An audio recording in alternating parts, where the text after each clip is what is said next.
Hello, good people, and welcome back to Econ. This is Unit 10, the global economy. This is our first of our final four lessons. All right, so the first thing we're going to be talking about this unit is economic theories. So we've talked about macroeconomics, we've talked about micro, we've talked about consumerism, the stock market, credit and debt, banking and investments, taxes, choices that you can make with your money, all that sort of thing. And so we're going to end up, we started kind of on a small scale about you and your money. And then from there, we've expanded out to things that can influence your money, how an economic system influences how you spend money and save money, how government can impact that also, depending on your type of economy where you reside. And now we're going to get into the why of that. We're going to go full, large, global scale on how countries decide how they spend and prioritize and manage money and assets and resources. And we're going to talk about that through the lens of an economic theory. So, as you know, I love me some memes, and these are the last few memes that you're going to have to look at. So, enjoy it. All right, so for an economic theory, first of all, what even is it? This is how to organize and prioritize money at a national level. So, how does the United States decide to organize money flow? Is the government heavily invested in managing money flow, managing assets, supply and demand of goods and services? Interest rates, bank reserve requirements, do they even care about a reserve requirement? The way that the United States operates in that fashion is completely different from, say, how North Korea or South Africa or Peru operates. The nations have to decide when nations become a thing and get into the world power sphere, they have to decide how they're going to organize their economy. All right, and essentially, they only have to answer four questions in order to determine what type of economy they're going to have. So, what type of economy they have is based on how they answer these four economic questions, and your motivation on why you answer these questions you do the way that you do is a theory. Okay. So essentially, this determines the type of economy. And remember, we've talked about our four economic questions already. It's what we make, how we make it, how much we're making, and for whom we are making it. Okay? So the way that we in the United States answer those questions determines our type of economy. Now, we allow the government to answer some of those questions, and we allow the people to answer the majority of them. And we let consumers, for the most part, drive the United States economy. Now, right now, that's not quite the case. If you're like, okay, well, then why did we get a whole bunch of stimulus money a few months ago? Well, that's because we have a mixed economy. We are not our 100% free market. I don't know of any developed nation or undeveloped nation really in the world that has a complete and total free market on purpose. Typically, the only time that you see a free market economy, like a true, pure, no rules free market economy, is when a country is in severe decline, or is what's considered to be a failed state, as in the government doesn't work, it's a joke, it ain't working, like it's every person for themselves. I'd say the most accurate example of a free market right now would be maybe Syria, um, or maybe Somalia, because the two of them really don't have a functioning government at present. But I'm getting off on a tangent, so let's keep her moving. All right, whoa, that is not centered.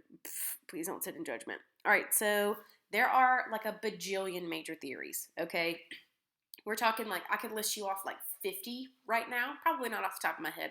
I could get close though. So there are quite a few ways of dealing with economics and how you can choose to answer questions or what you think the right answer is on how to run a nation's economy. Everybody has an opinion, okay? What they base it off of is the key here. So there are, if you want to like really boil it down, there's typically just two major ways of thought. You're either with the government interference or you're not with the government interference. Okay? So I'm going to cough my way through the next three lessons. Let it happen. All right, so the first major school of thought is classical theory, okay? They are not down with any government involvement in the economy whatsoever. The second one is Keynesian economic theory. Now, we've discussed Keynesian and classical economics before. If you're like, I don't know what these words are, pay attention. Okay, we've already talked about them, but I'm gonna reiterate if you're not really sure, or if you were sleeping through the last video. I don't know how you would because there's memes in it, but whatever. All right, so for classical, you want no government interaction at all whatsoever. So real quick, over here on whatever note sheet you're using to record these notes, please put no government over here, and over here put yes government. All right, remember, Keynesian is from a man named John Keynes. He spells his name weird. It's fine. We also call these things capitalism and Keynesianism. I'm not going to say that this is full-on socialism. It's also not communism. Ooh, that's a little bit different, okay? Essentially, classical economic theory is just like, we're going to let the economy do what it does, live or not live. We'll see. Here's another one of my memes. I tried to bake equally hard on both types of economic theories because my opinion on these really do not matter as long as you know what they are. All right, so let's start with classical theory since it's on the left. All right, so the government typically should stay out of economic issues. According to classical theorists, you should let the market fix itself. So, for example, currently we are mid-pandemic. We are mid-recession in the business cycle. Our unemployment rate is, I want to say it's at like 6.7% as a national average. Individual states are seeing some different things. I think we in North Carolina are maybe at like 9%. I'd have to go look. So, in order to sort of fix the problem of a recession, if you are a true classical economic theorist, you are just going to let the economy do what it does. Let people do what they do. If it breaks, great. If it doesn't break, great. We're just going to let it do what it is. Leave it alone. All right, now, if the government stays out of it, according to the theory, now we know that not every theory works in practice, but here we are. If the government stays out of the economy, households and firms, remember talking about that circular flow, you got government up top, you got households to the left, firms to the right, banks at the bottom. If the government stays out of determining where money flows and how money flows between households, firms, and banks, they're going to hold each other accountable. So if you see, let's say, for example, if we're a true classical economy, there is no such thing as a food safety regulation. So if you go to the store and you pick up a box of cereal, let's say, for example, it's, I don't know, Honey Nut Cheerios, because they're real classic, okay? We turn over our box of Honey Nut Cheerios and we expect to see a nutrition facts label. No, not if you're a full-on, legitimate, classical economist. If you are a full-on classical economist, you don't want the government to even tell you what ingredients are in them. They expect you to hold the business accountable as a consumer. So if you're like, hey, I want to know what's in this cereal, they expect you as a consumer to call up General Mills or whoever makes that cereal and be like, yo, what's in this? I need to know for like dietary restriction reasons, or because I have an allergy to gluten. Does this have any gluten in it? Blah, blah, blah. Okay, so in theory, households and firms hold each other accountable for money flow.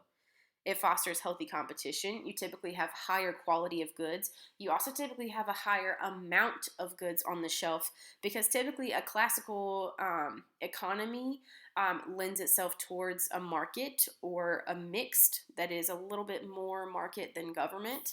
And that sort of economy also usually lends itself politically to a democracy. So the way you feel about money is typically tied to your feeling about government. Okay, for better or for worse.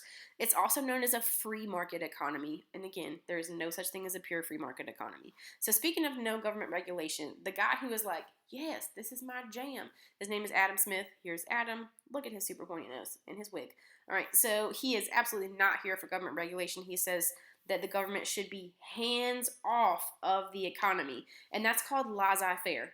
I'm probably not pronouncing that correctly in French. If you take French, please tell me how. Leave a comment below. Email me. I don't know how to say this. We're just going to call it laissez-faire. It, in French, literally means like hands off. No hands. Okay? So he thinks the best economy is a free market that has competition because he thinks that competition is going to lend itself to quality. So, for example, if you have like 30 different cereal companies, you are not going to continue to buy the cereal that has burnt Cheerios in the bag. No, you're not. If you get you know good and well when you open up a chip bag and you get a burnt potato chip, you are mad about it, okay? It is literally someone's job to control the quality of the chips and to pick the burnt chips out of the lineup before they go in the bags, okay? So we know, because we live in a mixed, relatively heavily market economy, that we are prepared for high quality goods. Okay, now we're going to talk about pros and cons. We'll also talk about pros and cons of Keynesian economics. So there is competition, which typically lends itself to higher quality. There's typically an opportunity for higher profit because you are not spreading your wealth around necessarily. You're not taking money to give to other humans. You are just straight up taking the profit that you have. After taxes, of course, but the IRS is going to come get your life. All right, you have higher quality and higher volume of products. You have more products on the shelf. So, for example, the government is not controlling the amount of product on the shelf. You determine that as a consumer. There are typically no regulations for consumers, though. That can be a con because if you don't know what is in a product or how it's made, that can be an issue for you for ethical reasons. That can be an issue for you for health reasons. Like, for example, if there's no nutrition facts and you are highly allergic to peanuts, all right, if you're like deathly allergic to peanuts. I had a friend in middle and high school that I played volleyball with, deathly allergic to peanuts. Like, if she smelled them, that girl is out. She's done forever. So I would be like terrified to open up a jar of peanut butter at my house because I was like, what if there's like a little bit that gets on my shirt and I forget and I go to practice? I don't know. So if there is no way for you to determine if say for example,